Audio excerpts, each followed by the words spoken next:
ಹೇಳಲಿಕ್ಕೆ ಸಾಧ್ಯ ಇಲ್ಲ. ಈಗಾಗಲೇ ಫಗು ಹಲ್ಕಟ್ಟಿಯವರ ಜಯಂತಿಯನ್ನ ನಾವು ನೀವೆಲ್ಲ ಆಚರಿಸ್ತಾ ಇದ್ದೀವಿ. ಅವರು ಹುಟ್ಟಿದ್ದು ಧಾರವಾಡದಲ್ಲಿ. ಎಲ್ಲಿ? ಧಾರವಾಡದಲ್ಲಿ. ಅವ್ರ ತಂದೆ ಹೆಸರು ಗುರುಬಸಪ್ಪ, ತಾಯಿ ಹೆಸರು ದಾನಮ್ಮ. ಇಷ್ಟು ನೆನಪಿಡಬೇಕು. ಏನು ತಂದೆ ಹೆಸರು ಏನು? ತಾಯಿ ಹೆಸರು ದಾನಮ್ಮ. ಇವರು ಹಲ್ಕಟ್ಟಿಯವರು 2 ಜುಲೈ ಅಂದ್ರೆ ಇವತ್ತಿನ ದಿನ ಅವರು ಧಾರವಾಡದಲ್ಲಿ ಜನಿಸ್ತಾರೆ. ಸಲುವಾಗಿ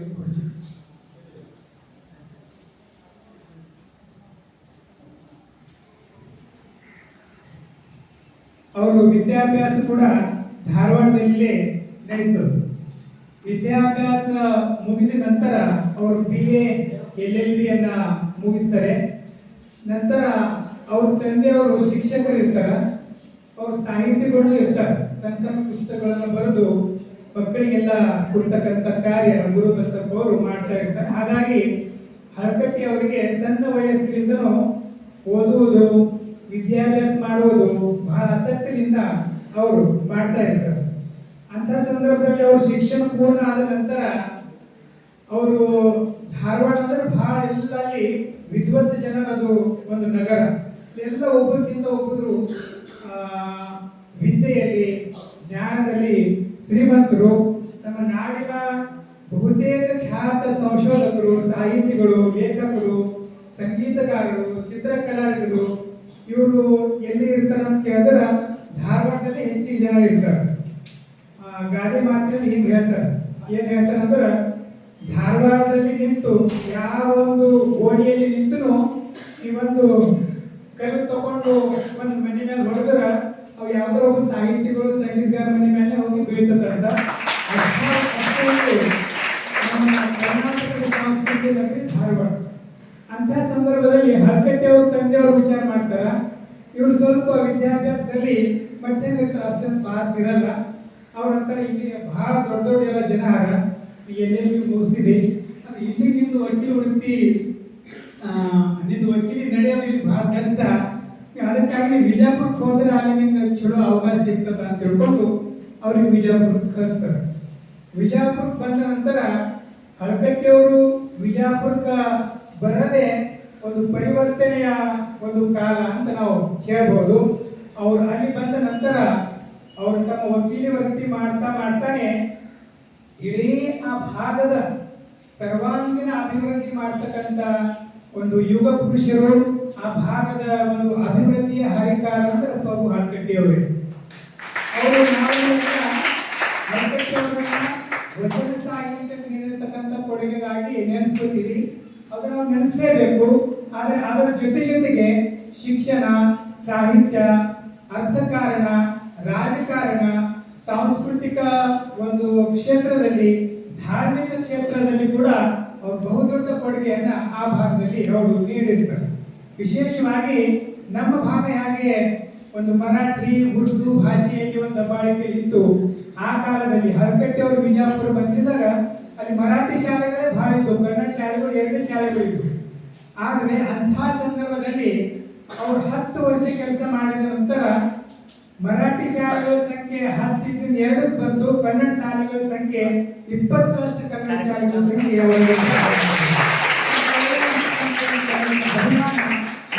ನೆನೆಸ್ಕೋಬೇಕು.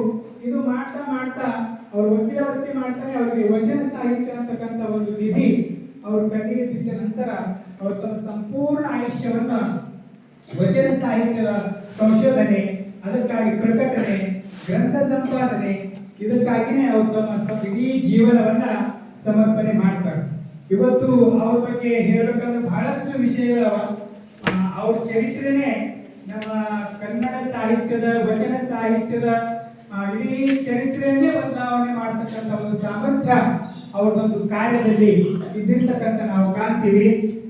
ನೀವೆಲ್ಲ ಇವ್ರ ಹೆಸರು ಕೇಳಿರ್ಬೇಕು, ಚಂದ್ರಶೇಖರ್ ಕಂಬಾರ್ ಅವ್ರ ಹೆಸರು ಕೇಳಿದ್ರಿ? ಏನಾದ್ರು ಚಂದ್ರಶೇಖರ್ ಕಂಬಾರ್ ಅವ್ರ ಏನಾರ ಜ್ಞಾನಪೀಠ ಪ್ರಶಸ್ತಿ ಎಷ್ಟೇ ಪ್ರಶಸ್ತಿ ಪಡೆದ? 8ನೇ ಜ್ಞಾನಪೀಠ ಪ್ರಶಸ್ತಿ ಪಡೆದಿರ್ತಕ್ಕಂಥ ಚಂದ್ರಶೇಖರ್ ಕಂಬಾರ್ ಅವರು ಒಂದು ಮಾತು ಹೇಳ್ತಾರೆ. ಇಡೀ ನಮ್ಮ ಜಗತ್ತಿನಲ್ಲಿ ಸಾವಿರಾರು ಭಾಷೆಗಳವ. ಸಾವಿರಾರು ಭಾಷೆಗಳಲ್ಲಿ ಈಗಾಗಲೇ ಈ ಒಂದು ಇಂಗ್ರಜಿ ಮಾಧ್ಯಮದ ಹೆಚ್ಚಿನ ಒಂದು ಇದು ತಿಳ್ಕೊರಿ, ಈ ಜಾಗತೀಕರಣದ ಒಂದು ಸಂದರ್ಭದಲ್ಲಿ ಸಾವಿರಾರು ಭಾಷೆಗಳು ಈಗ ಮಾಯವಾಗ್ತಾ ಇದ್ದಾವೆ. ಕೆಲವೇ ಭಾಷೆ ಮುಂದಿನ ದಿನಮಾನಗಳಲ್ಲಿ ಕೆಲವೇ ಭಾಷೆ ಉಳಿಲಿಕ್ಕೆ ಸಾಧ್ಯ ಅದ. ಅದರಲ್ಲಿ ಕನ್ನಡ ಭಾಷೆ ಶಾಶ್ವತವಾಗಿ ಉಳಿತದ. ಅದಕ್ಕೆ ಕಾರಣ ಅಂದ್ರೆ ವಚನ ಸಾಹಿತ್ಯ ಕನ್ನಡದಲ್ಲಿ ಇದ್ದ ಕಾರಣ ವಚನ ಸಾಹಿತ್ಯ ಕನ್ನಡ ಭಾಷೆ ಉಳಿದೇ ಉಳಿತದ. ಕನ್ನಡ ಭಾಷೆಗೆ ಎಂದೂ ಒಂದು ಇದು ಇಲ್ಲ ಅಂತ ಅವ್ರು ಹೇಳ್ತಾರೆ. ಅಂಥ ಒಂದು ಶ್ರೇಷ್ಠ ಆಗಿರ್ತಕ್ಕಂಥ ವಚನ ಸಾಹಿತ್ಯ ಒಂದು ನಿಧಿ 12ನೇ ಶತಮಾನದ ನಂತರ ನಿಮ್ಮೆಲ್ಲರ ಒಂದು ಕೈಗೆ ತಂದು ಕೊಟ್ಟಂಥ ಕೀರ್ತಿ ಫಗು ಹಳಕಟ್ಟಿ ಅವರಿಗೆ ಸಲ್ತದೆ. ಆ ಕಾಲದಲ್ಲಿ ಯಾವುದೇ ಸೌಲಭ್ಯಗಳಿರಲಿಲ್ಲ.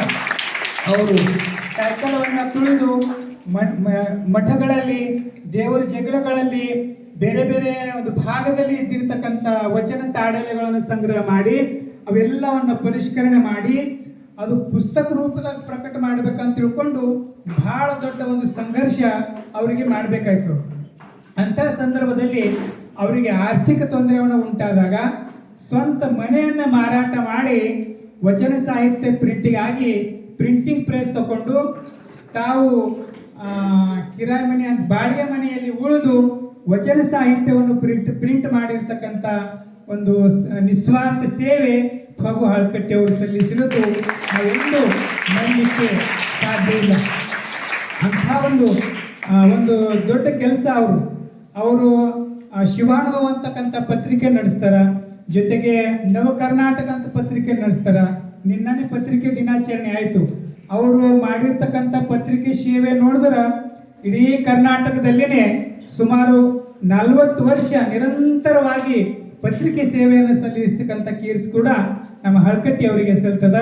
ಜೊತೆಗೆ BLD ಸಂಸ್ಥೆಯನ್ನು ಹುಟ್ಟು ಹಾಕುವ ಮೂಲಕ ಆ ಭಾಗದ ಶೈಕ್ಷಣಿಕ ಹಸಿವನ್ನು ಪೂರೈಸಿದ ಕೀರ್ತಿ ಕೂಡ ಹಳಕಟ್ಟಿ ಅವರಿಗೆ ಸಲ್ತದ. ಅದಲ್ಲದೆ ಸಿದ್ದೇಶ್ವರ ಬ್ಯಾಂಕು, ಸಿದ್ದೇಶ್ವರ ದೇವಸ್ಥಾನ ನಿರ್ಮಾಣ, ಸಿದ್ದೇಶ್ವರ ಜಾತ್ರೆ ಅಷ್ಟೇ ಅಲ್ಲ, ಅವರು ಆ ಕಾಲದಲ್ಲಿ ಮುಂಬೈ ವಿಧಾನ ಪರಿಷತ್ತಿನ ಸದಸ್ಯರಾಗಿ ಕೂಡ ಸೇವೆ ಮಾಡ್ತಾರೆ. ನಗರ ಪರಿಷದ ಅಧ್ಯಕ್ಷರಾಗಿ, ಶಾಲಾ ಶಿಕ್ಷಣ ಸಮಿತಿ ಕಮಿಟಿಯ ಅಧ್ಯಕ್ಷರಾಗಿ ಎಲ್ಲ ರಂಗದಲ್ಲಿ, ಅವ್ರು ಒಂದೇ ರಂಗದಲ್ಲಿ ಅಂತಿಲ್ಲ, ಎಲ್ಲ ರಂಗದಲ್ಲಿ ಅವ್ರು ಮಾಡಿರ್ತಕ್ಕಂಥ ಕೊಡುಗೆ ಬಹಳ ದೊಡ್ಡ ಪ್ರಮಾಣದಲ್ಲಿ ನೀವೆಲ್ಲ ನೆನೆಸಂಥದ್ದು. 12ನೇ ಶತಮಾನದ ನಂತರ ನಮ್ಮ ಜನರ ಬಳಿ ಶರಣ ಸಂಸ್ಕೃತಿ ವಚನ ಸಾಹಿತ್ಯದ ಕುರಿತು ಒಂದು ದೊಡ್ಡ ಪ್ರಮಾಣದಲ್ಲಿ ಒಂದು ಅಜ್ಞಾನ ನಮ್ಮಲ್ಲಿ ಕಾಡ್ತಾ ಇತ್ತು. ನಮಗೆ ಹಳಕಟ್ಟಿ ಅವರ ಕಾಲದಲ್ಲಿ ಕೇವಲ 60 ಶರಣರ ಹೆಸರುಗಳು ಅಷ್ಟೇ ನಮಗೆ ಗೊತ್ತಿದ್ದು. ನಾವು ಹೇಳ್ತೀವಿ ಇನ್ನು 770 ಶರಣರು ಇದ್ದರು, 1 ಲಕ್ಷ ಇಷ್ಟು ಜನ ಶರಣರೆಲ್ಲ ಇದ್ದರು. ಆದರೆ ಅವ್ರ ಹೆಸರುಗಳು ನಮಗೆ ಗೊತ್ತಿದ್ದಿಲ್ಲ, ಅವ್ರ ಇತಿಹಾಸ ನಮಗೆ ಗೊತ್ತಿದ್ದಿಲ್ಲ. ಕೇವಲ 60 ಜನ ನಮಗೆ ಗೊತ್ತಿದ್ದರು. ಅಂಥ ಸಂದರ್ಭದಲ್ಲಿ ಫಗು ಹಳಕಟ್ಟಿ ಅವರು ನಮಗೆ 200 ಶರಣರ ವಚನಗಳನ್ನು, 200 ಶರಣರ ಪರಿಚಯವನ್ನು ಮಾಡಿಸ್ತಕ್ಕಂಥ ಕೀರ್ತಿ ಕೂಡ ಹಳಕಟ್ಟಿ ಅವರಿಗೆ ಸಲ್ತದ. ಇಂಥ ಒಂದು 12ನೇ ಶತಮಾನದ ನಂತರ ಯಡಿಯೂರು ಸಿದ್ಧಲಿಂಗೇಶ್ವರರು, ಅವರ ನಂತರ ಆಧುನಿಕ ಕಾಲದಲ್ಲಿ ನಮ್ಮ ಶರಣ ಸಂಸ್ಕೃತಿ ವಚನ ಸಾಹಿತ್ಯಕ್ಕೆ ಬಹುದೊಡ್ಡ ಕೊಡುಗೆ ನೀಡಿರ್ತಕ್ಕಂಥ ಒಬ್ಬ ಮಹಾನ್ ವ್ಯಕ್ತಿ ಅಂದ್ರೆ ಡಾಕ್ಟರ್ ಫಗು ಹಳಕಟ್ಟಿ ಅವರು. ಅವರ ಒಂದು ಜನ್ಮದಿನ ಕರ್ನಾಟಕ ಸರ್ಕಾರ ವಚನ ಸಾಹಿತ್ಯ ಸಂರಕ್ಷಣಾ ದಿನ ಅಂತ ಆಚರಣೆ ಮಾಡ್ತಾ ಇದೆ. ಇದು ಒಂದು ಅತ್ಯಂತ ಸರ್ಕಾರಕ್ಕೆ ಅಭಿನಂದನೆ ನಾವು ಸಲ್ಲಿಸಬೇಕು. ಆ ಒಂದು ನಿಮಿತ್ತವಾಗಿ ನಮಗೆ ಹಳಕಟ್ಟಿ ಅವರ ಜೀವನ, ಅವರ ಕಾರ್ಯ, ಅವ್ರ ಜೀವನದಲ್ಲಿ ಅನೇಕ ಘಟನೆಗಳು ಹೇಳ್ಬೋದು. ಪೂಜ್ಯರು ತಮಗೆ ಅಂಥ ಘಟನೆಗಳು ತಿಳಿಸ್ತಾರೆ. ಅವ್ರ ಜೀವನವನ್ನು ಓದಿದ್ರೆ ನಮಗೆ ಕಣ್ಣಿಗೆ ನೀರು ಬರ್ತಾವ. ಅಂಥ ಒಂದು ಭಯಾನಕ ಘಟನೆ, ದಾರಿದ್ರ್ಯ, ಬಡತನ ಅವ್ರು ಅನುಭವಿಸಿದ್ರು. ಆದರೆ ಎಂಥ ಕಷ್ಟಗಳು ಬಂದ್ರೂ ತಾವು ಇಟ್ಕೊಂಡಿಕ್ಕಂಥ ಗುರಿ ಅವ್ರು ಎಂದೂ ಬಿಡಲಿಲ್ಲ. ಆ ಒಂದು ಮಾರ್ಗ ವಿದ್ಯಾರ್ಥಿಗಳನ್ನ ಅನುಸರಿಸಬೇಕು. ನಮ್ಮ ವಿದ್ಯಾರ್ಥಿಗಳು ಅವ್ರ ಜೀವನದಲ್ಲಿ ಕಲಿತಕ್ಕಂಥ ಪಾಠ ಯಾವುದು ಅಂದ್ರೆ, ಎಂಥ ಕಷ್ಟಗಳು ಬರಲಿ. ಒಂದೇ ಘಟನೆ ಹೇಳ್ತೀನಿ, ನಾನು ಮುಗಿಸ್ತೀನಿ. ಅವರಿಗೆ ಚಂದ್ರಶೇಖರ್ ಅಂತ ಒಬ್ಬ ಮಗ ಇದ್ದ.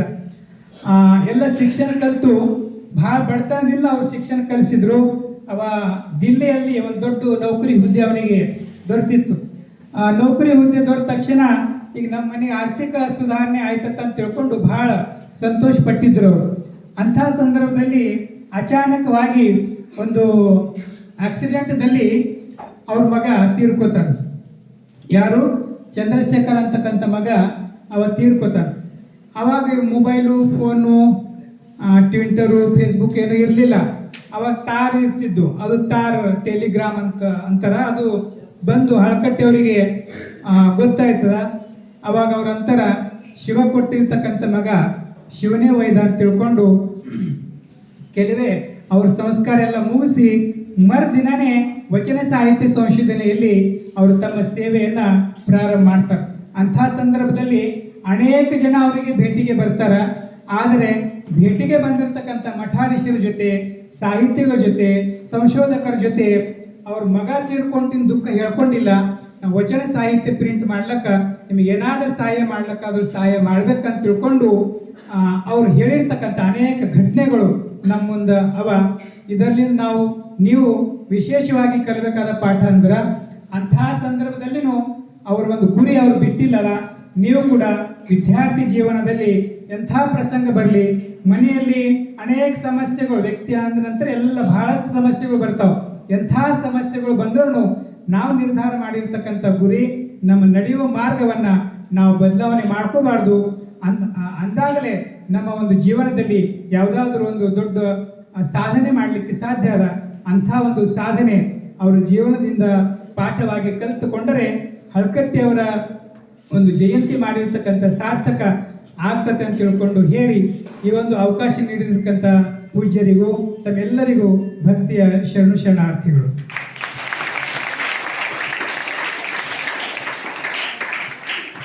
ಇಲ್ಲಿಯವರೆಗೆ ಹಳಕಟ್ಟಿಯವರ ಜೀವನ ಚರಿತ್ರೆ, ಅವರ ಸಾಧನೆ, ಅವರು ವಚನಕ್ಕೆ ಕೊಟ್ಟಂತಹ ಕೊಡುಗೆಯ ಕುರಿತು ಸವಿವರವಾಗಿ ಎಲ್ಲ ಮಾಹಿತಿಯನ್ನು ತಿಳಿಸಿಕೊಟ್ಟಂತಹ ರಾಜು ಜುಬ್ರಿಯವರಿಗೆ ಅನಂತ ಶರಣಾರ್ಥಿಗಳನ್ನು ಸಲ್ಲಿಸಿ ನಮ್ಮ ಕಾರ್ಯಕ್ರಮಕ್ಕೆ ನಮ್ಮ ಆಡಳಿತಾಧಿಕಾರಿಗಳಾದಂಥ ಶ್ರೀಯುತ ಮೋಹನ್ ರೆಡ್ಡಿ ಸರ್ ಅವರು ಕೂಡ ಆಗಮಿಸಿದ್ದಾರೆ. ಅವರಿಗೂ ಕೂಡ ಹಾರ್ದಿಕವಾದಂಥ ಸುಸ್ವಾಗತವನ್ನು ಚಪ್ಪಾಳೆ ಈಗ ನಾವು ನೀವೆಲ್ಲ ನೇರವಾಗಿ ಪರಮ ಪೂಜ್ಯರ ಆಶೀರ್ವಾದದ ವಾಣಿಯನ್ನ ಈಗ ಆಲಿಸೋಣ. ಕ್ಲಾಸ್ ಸೌಧ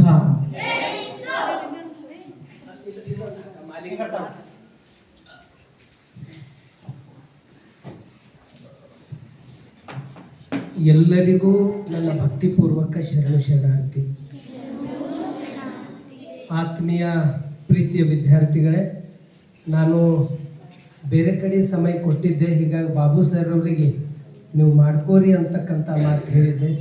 ಆದರೆ ಇದೆಲ್ಲ ಈಗ ಜುಬ್ರಿಯವ್ರ ಮಾತು ಕೇಳಿದ ಮ್ಯಾಗ ನಾನು ಭಾಳ ದೊಡ್ಡ ಒಂದು ಜೀವನ ಚರಿತ್ರೆನೇ ಹಳಕಟ್ಟಿ ಶರಣರನ್ನ ಕಳ್ಕೊತಿದ್ದಲ್ಲ, ಇದರಲ್ಲಿ ಇದ್ದೇ ನನ್ನ ಮನಸ್ಸಿಗೆ ಭಾಳ ತೃಪ್ತಿ ಅನ್ನಿಸ್ತು.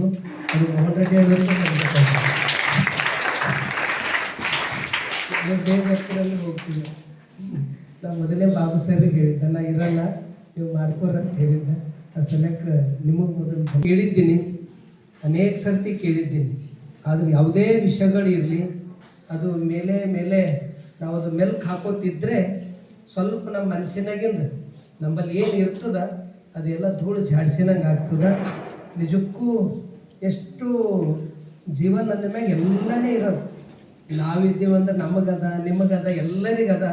ಆದರೆ ಇದು ಜೀವನ ಯಾವ ರೀತಿ ಎದುರಿಸ್ಬೇಕಂತಕ್ಕಂಥದ್ದು 12ನೇ ಶತಮಾನದ ಶರಣರ ಬಗ್ಗೆನೇ ನಾವು ಹೇಳ್ತೀವಿ. ಆದರೆ ಇವತ್ತಿನ ಒಂದು 19ನೇ ಶತಮಾನದ ಹಳಕಟ್ಟಿ ಶರಣರು ಅವ್ರ ಜೀವನದಾಗ ಡಾಕ್ಟರ್ ಫೋಗು ಹಳಕಟ್ಟಿಯವರು ಅವ್ರ ಜೀವನದಾಗ ಎಲ್ಲ ಸಮಸ್ಯೆಗಳು ಬಂದವು.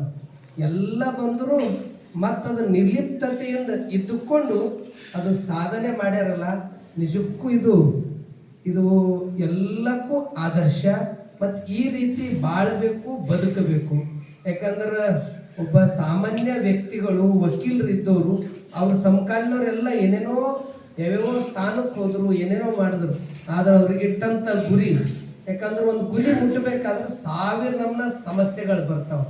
ಒಂದು ದಾರಿಗೆ ಹೋಗ್ಬೇಕಾದ್ರೆ ಕಲ್ಲು ಇರ್ತದ, ಮುಳ್ಳು ಇರ್ತದ, ಏನೇನೋ ಇರ್ತದ. ಇದ್ದರೂ ಕೂಡ ಅದು ಮುಟ್ಟಬೇಕೆಂಬ ಛಲ ಅದಲ್ಲ, ಅದು ಮಧ್ಯದಾಗೆ ಬಿಡ್ಬೇಕೆಂಬುದು ಇರ್ತದೆ. ಆದ್ರೆ ಆ ಛಲ ಎಂಥದ್ದು ಬಂದರೂ ಬಿಡಲಿಲ್ಲ. ಆದ್ರೆ ಫೋಗು ಹಳಕಟ್ಟಿಯವರು ಇಂದು ಮುಂದು ಎಂದೆಂದಿಗೂ ನಿಮಗೆಲ್ಲರಿಗೂ ಅವ್ರು ಪ್ರಸ್ತುತ.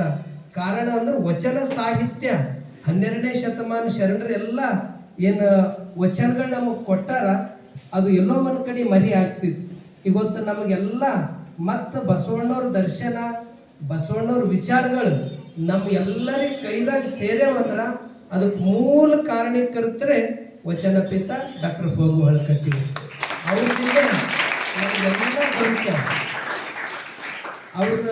ಅವ್ರ ಕಡೆಯಿಂದ ಈ ಕಲ್ಯಾಣದಾಗ ಕ್ರಾಂತಿ ಆದ ತಕ್ಷಣ ಆ ವಚನ ಸಾಹಿತ್ಯ ರಕ್ಷಣೆ ಮಾಡ್ಬೇಕಂತ ತಿಳ್ಕೊಂಡು ಎಲ್ಲ ಒಂದೊಂದು ಕಡೆ ತಂಡಗಳು ಹೋಗ್ತಾವ.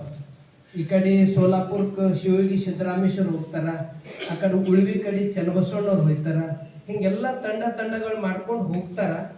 ಅವ್ರ ಬಳಿ ಇದ್ದಂಥ ವಚನ ತಾಡೋಲೆಗಳೆಲ್ಲ ಅಲ್ಲಿ ಇಲ್ಲಿ ಎಲ್ಲ ಕೊಟ್ಕೋತ ಹೋಗ್ತಾರೆ. ಅದು ಒಂದು ಪೂಜಾ ಮಾಡಬೇಕು, ಇದೊಂದು ಜಗಲಿ ಅನ್ನೋ ರೀತಿಯಲ್ಲಿ ಅದು ಕಟ್ಟಿ ಅದ್ರಾಗೆಲ್ಲ ಹಾಕಿರ್ತಾರೆ. ಆ ನಂತರ ಅವರೆಲ್ಲರ ಇದು ಆಗಿದ ನಂತರ ಮುಂದೆ 12ನೇ ಶತಮಾನ ನಂತರ ಮತ್ತು ಹಳಕಟ್ಟಿ ಶರಣರು ಮನೆಗೆ ಅವರು ಹೋಗಿ ಭೇಟಿ ಕೊಟ್ಟಾಗ ಎಲ್ಲರೂ ಅಲ್ಲಿ ಪೂಜೆ ಮಾಡ್ತಾ ಇದ್ರು ಅಂತ. ಆ ಒಂದು ಕಟ್ಟಿಗೆ ಪೂಜೆ ಮಾಡೋದು ನೋಡಿ, ಯಾಕೆ ಇದಕ್ಕೆ ಪೂಜೆ ಮಾಡತ್ತೀರಿ? ಇಲ್ಲ, ಹಿಂದಕ್ಕೆಲ್ಲ ನಮಗೆ ಪುರಾತನರು ಗುರು ಹಿರಿಯರು ನಮಗೆ ಕೊಟ್ಟಿದ್ದು ಇದಕ್ಕೆ ಪೂಜೆ ಮಾಡ್ರಂದಾರ. ಮತ್ತು ಇದು ಕಲ್ಲದ, ಇದಕ್ಕೆ ಯಾಕೆ ಪೂಜೆ? ತೆಗೆದ್ರೆ ನೋಡ್ರ ಅಂತಂತಿ ಸ್ವತಃ ಹಳಕಟ್ಟಿ ಶರಣರ ತೆಗೆದು ನೋಡಿದ್ರ ಅವು ತಾಡೋಲೆಗಳು ವಚನಗಳೆಲ್ಲ ಸಿಕ್ಕೋರು. ಅಂದ್ರೆ ಇದು ನಮ್ಮೆಲ್ಲರ ಬೆಳಕದ, ಇದು ನಮ್ಮ ಆಸ್ತಿ ಅದ, ನಮ್ಮ ಸಂಪತ್ತದ ಅಂತ ಅದೆಲ್ಲ ತಕೊಂಡು ಅವರು ಇದು ಪ್ರಕಟ ಮಾಡ್ಬೇಕಂತಿ ಅಲ್ಲಿ ಈ ಕ್ರಿಶ್ಚಿಯನ್ ಮಸ್ನರಿ ಇದಕ್ಕೆ ಹೋಗಿ ಅಲ್ಲಿ ಪ್ರಿಂಟಿಗೆ ಕೊಡ್ಬೇಕಂತ ಹೋಗ್ತಾರ. ಅಲ್ಲಿ ಹೋದಾಗ ಅದನ್ನೆಲ್ಲ ಅವರು ಭಾಳ ಅಧ್ಯಯನಶೀಲರು ಇರ್ತಾರೆ, ಅದೆಲ್ಲ ಅಧ್ಯಯನ ಮಾಡ್ತಾರೆ. ಅವ್ರು ಹೇಳ್ತಾರೆ ಕ್ರೈಸ್ತ ಧರ್ಮದವ್ರು, ಇಲ್ಲ ಒಂದು ವೇಳೆ ಇದು ನಾ ಪ್ರಕಟ ಮಾಡ್ದ ಅಂದ್ರೆ ಎಲ್ಲಕ್ಕಿಂತ ಎತ್ತರ ಮಟ್ಟದ್ದು ಇದು ವಚನ ಸಾಹಿತ್ಯದ, ಇದು ಒಂದು ವೇಳೆ ಬೆಳಕಿಗೆ ಬಂತಂದ್ರೆ ನಮ್ದೆಲ್ಲ ಮೂಲಿ ಗುಂಪು ಆಗ್ತದ, ನಮ್ದೇನು ಪ್ರಕಟ ಮಾಡೋದಾಗಲ್ಲ, ನೀವು ತಕೊಂಡು ಹೋಗ್ರಿ ಅಂತ ಅವ್ರ ಕೈದಾಗ ಕೊಟ್ರ. ತಕೊಂಡು ಬಂದು ಅವರು ತನ್ನ ಮನೆ ತಂದು ಏನು ಇತ್ತು ಆಸ್ತಿ ಎಲ್ಲ ಮಾರಾಟ ಮಾಡಿ ಅದು ಪ್ರಕಟ ಮಾಡಿ ಎಲ್ಲರಿಗೂ ವಚನ ಸಾಹಿತ್ಯ ದರ್ಶನ ಮಾಡಿಸಿದ ಕೀರ್ತಿನೇ ಡಾಕ್ಟರ್ ಫಗು ಹಳಕಟ್ಟಿ. ಹಳಕಟ್ಟಿ ಶರಣರು ಇವತ್ತು ವಿಜಯಪುರ ಇವತ್ತು ಇಷ್ಟೊಂದು ಅದು ಬೆಳಿಲಿಕ್ಕೆ ಅಲ್ಲಿ ಈಗಾಗಲೇ ಜುಬ್ರೆಯವರು ಸರ್ ಹೇಳಿದ್ರು, ಅಲ್ಲಿ ಒಂದು ಸಾರಿ ಸಿದ್ದೇಶ್ವರ ಅಪ್ಪಗಳ ಹತ್ತಿರನೋ ಒಬ್ಬರು ಸಾಹಿತಿಗಳು BM ಶ್ರೀಕಂಠಯ್ಯ ಅಂತ ಸಾಹಿತಿಗಳು ಬಂದಿದ್ರು. ಅವಾಗ ಇಲ್ಲಿ ಏನು ಚಲೋ ಅದ ನೋಡಿದ್ರೇನೋ ಅಂದ್ರೆ, ಇಲ್ಲೊಂದು ಗುಮ್ಮಟ ಅದ ರೀ ನೋಡಿದ, ಇಲ್ಲ ಇನ್ನೊಂದು ಅದ ಅಂತಂದ್ರು. ಇನ್ನೊಂದು ಹಳಕಟ್ಟಿ ಶರಣರ ಮನೆ ಅದಲ್ಲ, ಅದು ನಿಜಕ್ಕೂ ಅದೊಂದು ವಚನ ಗುಮ್ಮಟ ಮನೆ, ಅದಕ್ಕೆ ಹೋಗಿ ನೀವು ದರ್ಶನ ತಗೋರಿ ಅಂತ ಹೇಳಿದ್ರು.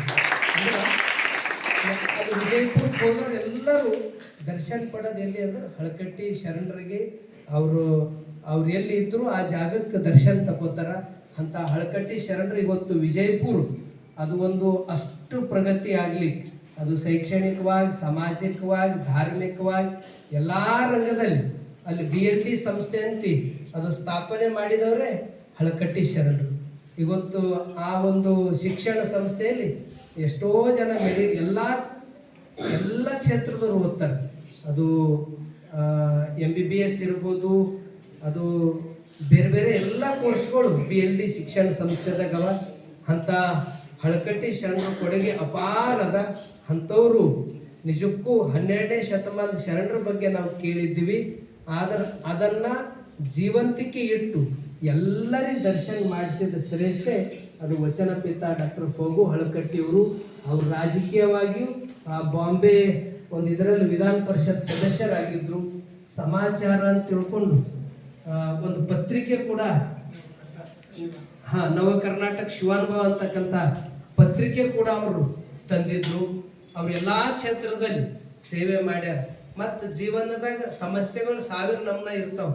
ಸ್ವಲ್ಪ ಏನಾರ ಆಗ್ಯದಂದ್ರೆ ನಾವು ಭಾಳ ನಿರಾಶೆ ಆಯ್ತೇವೆ, ಭಾಳ ತ್ರಾಸು ಮಾಡ್ಕೋತೇವೆ. ಆದ್ರೆ ದೇವ್ರು ಕೊಟ್ಟಿದ್ದು ದೇವ್ರಿಗೆ ಅರ್ಪಿತ ಅಂತ ಅವ್ರ ಜೀವನದಾಗ ಅವ್ರು ಸ್ವತಃ ಮಗನೇ ತೀರ್ ಹೋದ್ರ ಎಲ್ಲರೂ ಬಂದರು ಅವ್ರು ಹೇಳ್ತಿದ್ರು, ದೇವ್ರ ಪ್ರಸಾದ ದೇವ್ರು ತಕೊಂಡ ಅಂತ. ಒಂದು ದಿನ ಸಂಸ್ಕಾರ ಮಾಡಿದ್ರು, 2ನೇ ದಿನ ಮತ್ತು ವಚನಕ್ಕಾಗೆ ಅವ್ರು ಕಾರ್ಯ ಮಾಡ್ಕೋತ ಮತ್ತು ವಚನದೇ ಮಾಡ್ಕೋತ ಕುಂತರು. ಅಂದ್ರೆ ಇದು ಹೇಳೋದು ಸರಳ ಅದ, ಕೇಳೋದು ಸರಳ ಅದ. ಆ ಬದುಕದಲ್ಲ ಅದು ನಿಜಕ್ಕೂ ಎಲ್ಲರಿಗೂ ಒಂದು ರೀತಿ ಮಾಡೆಲ್ ಇದೆ. ಅಂಥ ಹಳಕಟ್ಟಿ ಶರಣರ ಜಯಂತಿಯನ್ನು ಕರ್ನಾಟಕ ಸರ್ಕಾರದವ್ರು ಇದು ಯಾವ ದಿನ ಅಂತ ಇಟ್ಟಾರ, ಹಳಕಟ್ಟಿಯವ್ರ ಜಯಂತಿ ದಿನನೇ ವಚನ ಸಂರಕ್ಷಣಾ ದಿನ ಅಂತ ಇಟ್ಟಾರ. ಅಂದ್ರೆ ವಚನಗಳ ರಕ್ಷಣೆ ಮಾಡಿದ್ದು ಯಾರು ಅಂದ್ರೆ ಹಳಕಟ್ಟಿಯವರು. ಅಂಥವ್ರ ಜಯಂತಿ ದಿನ ಸಂರಕ್ಷಣಾ ದಿನ ಇಟ್ಟಿದ್ದು ರಾಜ್ಯ ಸರ್ಕಾರಕ್ಕೆ ಎಲ್ಲರೂ ನಮ್ಮ ನಾಡ ಎಲ್ಲರೂ ಅಭಿನಂದನೆ ಇದೆ. ಯಾಕಂತಂದ್ರೆ ಸರ್ಕಾರದವರು ಈ ರೀತಿ ಒಳ್ಳೆಯವರನ್ನ ವ್ಯಕ್ತಿ ಅವ್ರ ನಡೆ ನುಡಿ ಆಚಾರ ಅವ್ರು ಮಾಡಿದ ಕಾರ್ಯಕ್ಕೆ ಈ ರೀತಿ ಗೌರವ ಕೊಡೋದು ಅದು ಮುಂದಿನವರಿಗೆ ಒಂದು ಪ್ರೇರಣೆ ಶಕ್ತಿ. ಅಂಥ ಹಳಕಟ್ಟಿ ಶರಣರ ಬದುಕು ಎಲ್ಲರಿಗೂ ಒಂದು ಮಾದರಿ ಇದೆ. ಅಂಥವರ ಒಂದು ಜೀವನ ಪ್ರತಿಯೊಬ್ಬ ವಿದ್ಯಾರ್ಥಿಗಳಿಗೆ ಇದೊಂದು ಪಾಠ ಇದೆ. ನೀವು ಕೂಡ ಅದೊಂದು ಸಣ್ಣದೊಂದು ಪುಸ್ತಕ ಹಳಕಟ್ಟಿ ಶರಣರ ಒಂದು ಜೀವನ ಚರಿತ್ರೆ ಇದೆ. ನಾನು ಆಮ್ಯಾಗ ಎಲ್ಲರಿಗೂ ಒಂದೊಂದು ಏನು ನೀವು ಬಂದಿರಿ ನಿಮಗೆಲ್ಲ ಆಮ್ಯಾಗ ಕೊಡ್ತೀನಿ. ನೀವು ಎಷ್ಟೇ ಇದ್ದರೂ ವಿದ್ಯಾರ್ಥಿ ಜೀವನದಾಗ ಅದನ್ನು ನೀವು ಅಧ್ಯಯನ ಮಾಡಿ. ಭಾಳ ಅವ್ರು ಪ್ರತಿಯೊಂದು ಒಬ್ಬರು ಯಾರೋ ಊಟಕ್ಕೆ ಕರೀತಾರಂತ. ಊಟಕ್ಕೆ ಕರೆದಾಗ ಅವ್ರ ಮನೆಗೆ ಊಟಕ್ಕೆ ಹೋಗ್ತಾರಂತ. ಊಟಕ್ಕೆ ಹೋದಾಗ ಆ ಹಿಂದಿನ ಪದ್ಧತಿ ಅಂದ್ರೆ ಅಲ್ಲೇ ಪಡಸಲ್ಯಾಗ ಕಾಲು ತೊಳೆಯೋದು, ಆ ಕಾಲು ತೊಳ್ಕೊಂಡ ತಕ್ಷಣ ರುಮಾಲ್ ತೆಗೆಯೋದು, ಶರ್ಟ್ ತೆಗೆಯೋದು, ತೆಗೆದು ಚಾಪಿ ಮ್ಯಾಗ ಕೂಡೋದು, ಈ ಪದ್ಧತಿ ಎಲ್ಲರೂ ಆ ರೀತಿ ಮಾಡೋದು. ಹಳಕಟ್ಟಿ ಶರಣರು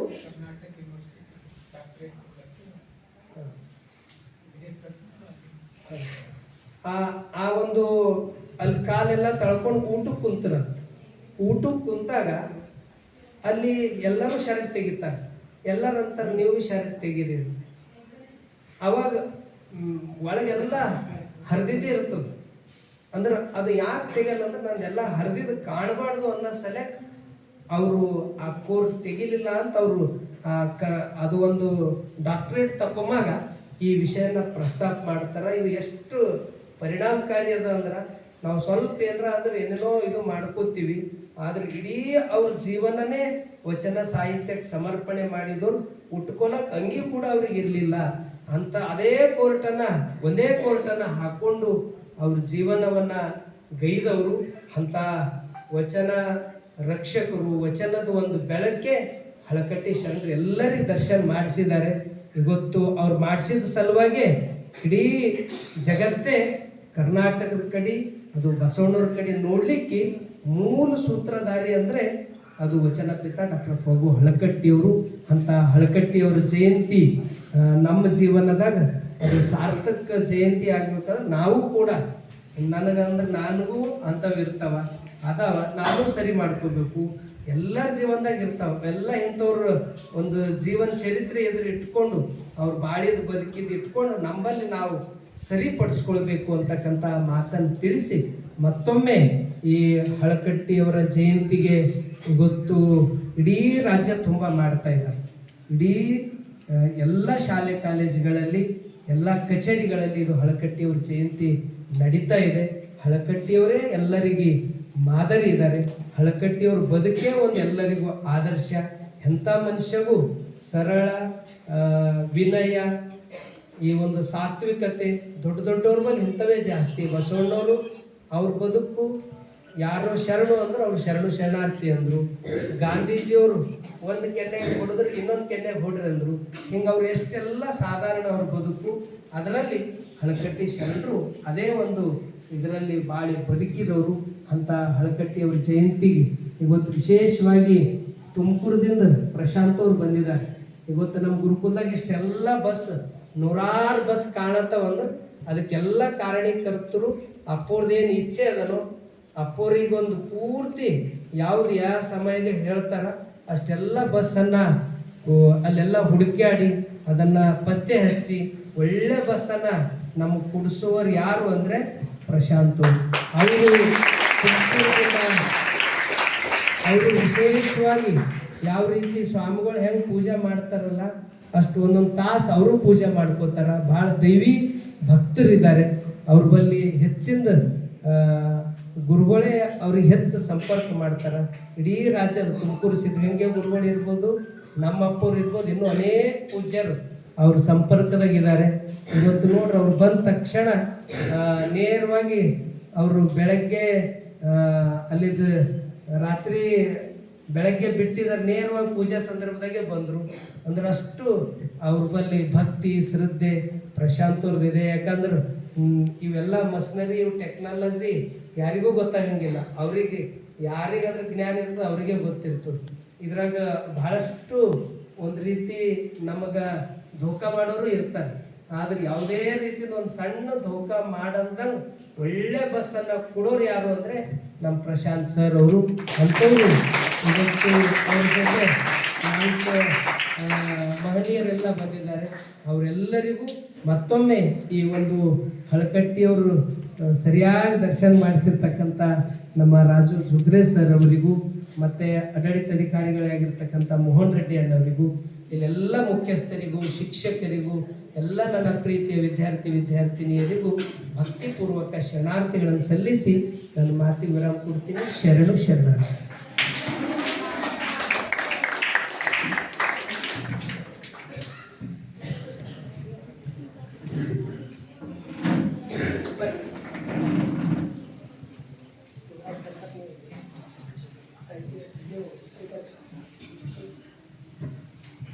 ಇಲ್ಲಿಯವರೆಗೆ ಪರಮ ಪೂಜ್ಯರ ಆಶೀರ್ವಾದದ ವಾಣಿಯನ್ನು ನಾವೆಲ್ಲ ಆಲಿಸಿದ್ದೀವಿ.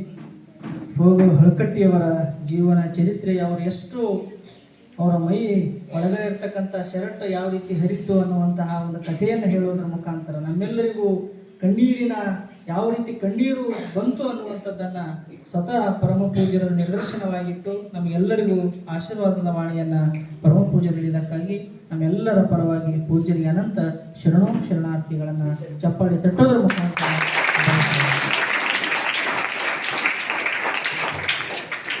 ಈಗ ಹೋಗು ಹಳಕಟ್ಟಿಯವರಿಗೆ ಈಗ ಪುಷ್ಪವೃಷ್ಟಿಯನ್ನು ಅವರ ಭಾವಚಿತ್ರಕ್ಕೆ ನೆರವೇರುತ್ತದೆ. ಅದು ಲೈಟ್ ಹಾಕಿ ಸರ್.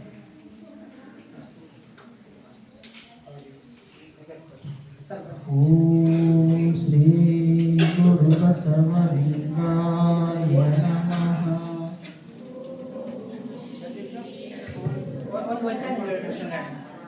ನಮಃ.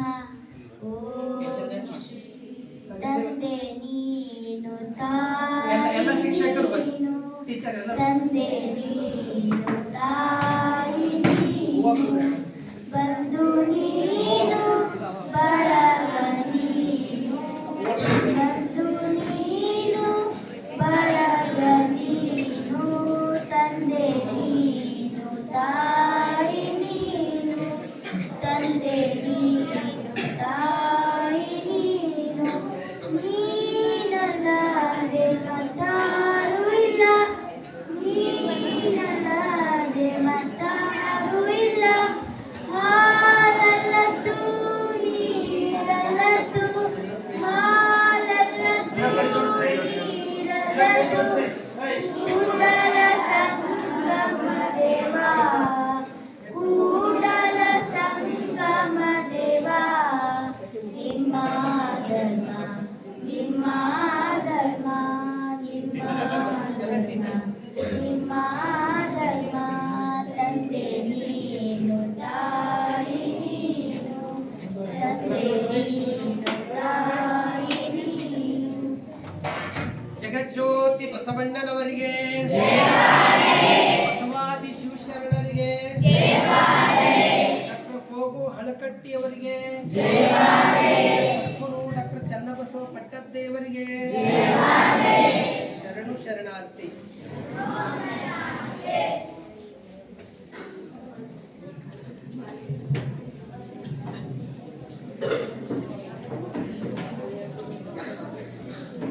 ಸುಂದರ ಕ್ಲಾಪ್ಸ್ ಗೋ.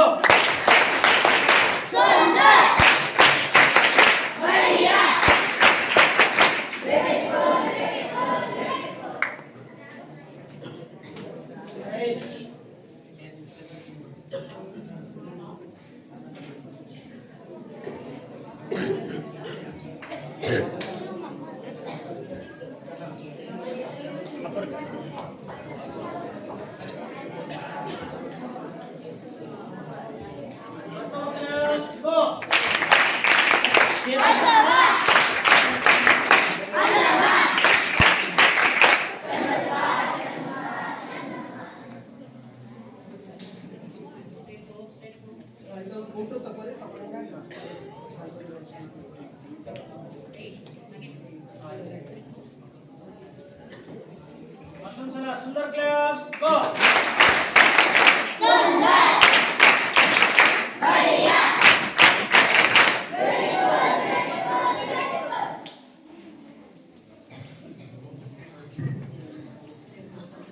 ಈಗಾಗಲೇ ಪರಮ ಪೂಜ್ಯರು ಹೇಳಿದ ಹಾಗೆ ನಾವೆಲ್ಲ ವಾಹನಗಳನ್ನು ಶ್ರೀಮಠಕ್ಕೆ ನಮ್ಮ ಸಂಸ್ಥೆಗೆ ಸಿಗುವಂತಹ ವ್ಯಕ್ತಿ ಪ್ರಶಾಂತ್ ಸರ್ ಇದ್ದಾರೆ. ಅವರಿಗೆ ಈಗ ಆಶೀರ್ವಾದವನ್ನು ಮಾಡ್ತಾ ಇದ್ದಾರೆ. ಅವರು ಗೌರವ ಸನ್ಮಾನವನ್ನು ಆಶೀರ್ವಾದವನ್ನು ಸ್ವೀಕರಿಸಬೇಕಾಗಿ ಅವರಿಗೆ ಪ್ರಾರ್ಥನೆ ಮಾಡ್ತಾ ಇದ್ದೀವಿ.